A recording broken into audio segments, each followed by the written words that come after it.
यह कहानी सुमित्रा नाम की एक विधवा महिला की है। सुमित्रा एक सच्ची और मेहनती स्त्री थी जिसका जीवन उसके पति के देहांत के बाद एक कठिन मोड़ पर आकर रुक गया था।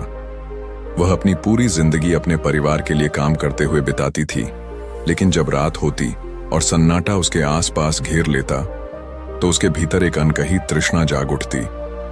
सुमित्रा का दिल किसी खास चीज की तलाश में था। वह दिन भर खेतों में काम करती, लेकिन जब अकेले में होती तो उसके दिल में एक अजीब सी बेचैनी समाती जाती। उसे अक्सर लगता कि जीवन में कुछ कमी है, जैसे किसी चीज की तलाश थी जो उसे शांति दे सके, प्रेम दे सके, या फिर कोई ऐसा व्यक्ति हो जो उसकी आत्मा की गहरी बातों को समझ सके। एक दिन जब वह रात के सन्नाटे में बुरी तरह घिरी हुई थी तो उसने सोचा कि क्या यही उसका जीवन है? क्या वह कभी अपने जीवन की खोई हुई खुशी को पा सकेगी? शायद यह अकेलापन ही उसकी नियति है, शायद यह उसका भाग्य है। वह कई बार खुद से पूछती कि क्या उसे इस बेचैनी से बाहर निकलने का कोई रास्ता मिलेगा। तभी सुमित्रा ने सोचा कि वह अपनी इस मनोवैज्ञानिक और भावनात्मक बेचैनी को दूर करने के लिए कुछ अलग रास्ता अपनाएगी। वह भाग्य को दोष देने की बजाय अपने भीतर की ताकत को पहचानने का प्रयास करने लगी। उसने अपने पुराने भजनों को फिर से याद किया, आत्मिक शांति की तलाश में ध्यान लगाना शुरू किया। उसकी रातों का सन्नाटा अब धीरे धीरे भजन और ध्यान में बदलने लगा। फिर एक दिन जब सुमित्रा खेतों में काम कर रही थी तो उसने महसूस किया कि शायद उसकी तलाश का उत्तर कहीं बाहर नहीं बल्कि उसके भीतर ही छिपा था। वह अकेलेपन से डरना छोड़ चुकी थी। उसने खुद को स्वीकार करना शुरू किया और समझा कि आत्मसमर्पण और आत्ममूल्यता ही उसके जीवन की सच्ची शांति है। सुमित्रा का जीवन अब पहले से कहीं ज्यादा शांत और संतुष्ट था। उसने समझ लिया था कि अकेलापन एक विकृति नहीं बल्कि आत्मनिर्भरता और आत्म साक्षात्कार का अवसर हो सकता है। उसने काम, वासना और अन्य मानसिक द्वंद्वों को समझा और उनके ऊपर विजय प्राप्त की। सुमित्रा के जीवन में धीरे धीरे एक नया मोड़ आया। उसने जो आत्मसमर्पण और शांति की तलाश की थी वह अब उसके जीवन का हिस्सा बन चुकी थी। वह अब अपने जीवन को केवल अपनी खुशी और संतोष के लिए जीने लगी थी, बिना किसी बाहरी समर्थन या सहारे की उम्मीद किए। उसकी दिनचर्या में बदलाव आया। सुबह जल्दी उठकर वह खेतों में काम करती, लेकिन अब वह काम करते हुए भी अपनी आत्मा में एक गहरी शांति महसूस करती। एक दिन गांव में एक साधु बाबा आए। उनका नाम महेश था और वे हमेशा लोगों को ध्यान और साधना के रास्ते पर चलने की सलाह देते थे। सुमित्रा ने जब महेश बाबा के बारे में सुना तो उसकी जिज्ञासा जाग उठी। वह बाबा से मिलने के लिए उनके पास गई। बाबा ने उसे ध्यान की शक्ति और आत्मनिर्भरता के बारे में बताया। तुमने जो शांति और संतोष की खोज की है वह तुम्हारे भीतर ही थी सुमित्रा।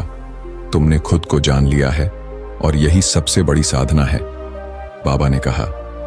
सुमित्रा ने उनका आशीर्वाद लिया और फिर से अपने जीवन में ध्यान और साधना को और गहरे तरीके से अपनाया। वह महसूस करने लगी कि अब उसके जीवन में एक गहरी आंतरिक शक्ति है। किसी भी बाहरी कारण से उसकी खुशियों का स्तर प्रभावित नहीं होता था। उसने महसूस किया कि अब वह अकेली नहीं थी। उसका जीवन अब खुद से जुड़ा हुआ था और उसकी आत्मा में एक अदृश्य प्रेम की भावना थी। समय बीतने के साथ सुमित्रा ने अपने गांव में दूसरों को भी इस शांति और संतोष का मार्ग दिखाया। वह दूसरों को समझाने लगी कि जीवन के सबसे बड़े रहस्यों में से एक यह है कि अपने भीतर की शक्ति को पहचानो और उसे जीवन में उतारो। गांव में लोग सुमित्रा को अब एक गुरु के रूप में देखते थे। उनकी सरलता, शांति और संतोष ने कई लोगों को प्रभावित किया। सुमित्रा का जीवन अब न केवल उसके लिए बल्कि दूसरे लोगों के लिए भी प्रेरणा का स्रोत बन गया था। कुछ समय बाद सुमित्रा ने अपने जीवन को एक नए अर्थ में जीना शुरू किया। उसने समझ लिया था कि काम, वासना, अकेलापन या बेचैनी केवल मानसिक द्वंद्व हैं, जिनका समाधान आत्मज्ञान में है। अब वह अपने जीवन को पूरी तरह से संतुलित और सुखमय महसूस करती थी। उसने अपने भीतर की शक्ति और प्रेम को पहचाना और उसी के आधार पर अपना जीवन जीने लगी। सुमित्रा का जीवन अब एक उदाहरण बन चुका था। वह अपनी साधना और आत्मज्ञान से न केवल खुद को बल्कि पूरे गांव को भी जागरूक कर रही थी। अब वह हर किसी से मिलकर उन्हें यह समझाने की कोशिश करती कि असली सुख बाहर नहीं बल्कि भीतर छिपा होता है। धीरे धीरे उसके पास लोग आने लगे जो अपनी परेशानियों और मानसिक तनाव के बारे में उसे बताने लगे। सुमित्रा ने हर व्यक्ति को धैर्य और आत्मसमर्पण का महत्व समझाया।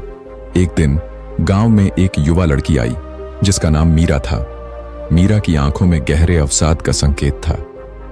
उसने सुमित्रा से कहा, मां, मैं जीवन में बहुत निराश हूं। मुझे लगता है कि मेरी दुनिया खत्म हो गई है। सुमित्रा ने उसे प्यार से देखा और कहा, तुम सिर्फ बाहर देख रही हो, अपनी अंदर की दुनिया को जानने की कोशिश करो। तुम्हारे भीतर अपार शक्ति है, बस तुम उसे पहचानने की कोशिश करो। मीरा को सुमित्रा की बातें समझ में आईं और उसने अपनी जिंदगी के बारे में सोचने का फैसला किया। सुमित्रा ने उसे ध्यान और साधना की विधि सिखाई। वह हर दिन कुछ समय निकालकर ध्यान करती और अपनी आंतरिक शांति की खोज करती। कुछ महीनों बाद मीरा में एक जबरदस्त बदलाव आया। उसका चेहरा अब शांत था, उसकी आंखों में आत्मविश्वास और संतोष था।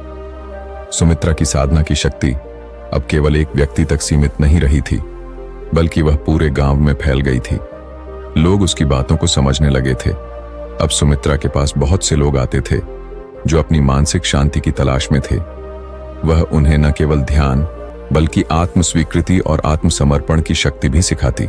समय के साथ सुमित्रा को यह एहसास हुआ कि उसने जो शांति और संतोष पाया है वह केवल अपने लिए नहीं बल्कि दूसरों के लिए भी है।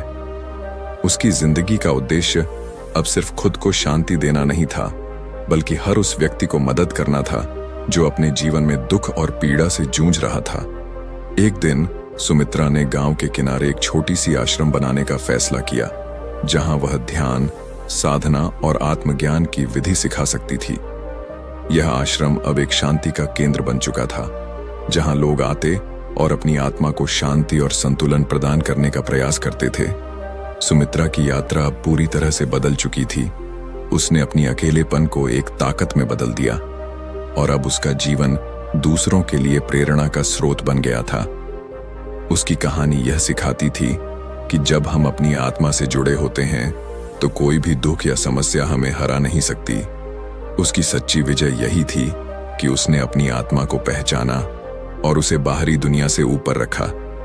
सुमित्रा अब जान चुकी थी कि शांति और प्रेम का रास्ता केवल आत्म साक्षात्कार से जाता है, और उसने अपने जीवन को इसी उद्देश्य के साथ जीने का निश्चय किया। उसकी आंतरिक यात्रा अब पूरी हो चुकी थी और उसने दुनिया को यह संदेश दिया कि असली सुख हमें अपने भीतर ही मिलता है, बस हमें उसे पहचानने की आवश्यकता है। दोस्तों, यह स्टोरी अगर आप सबको अच्छी लगी हो तो चैनल को लाइक, सब्सक्राइब करें, दोस्तों के साथ शेयर करें। पूरी वीडियो देखने के लिए धन्यवाद।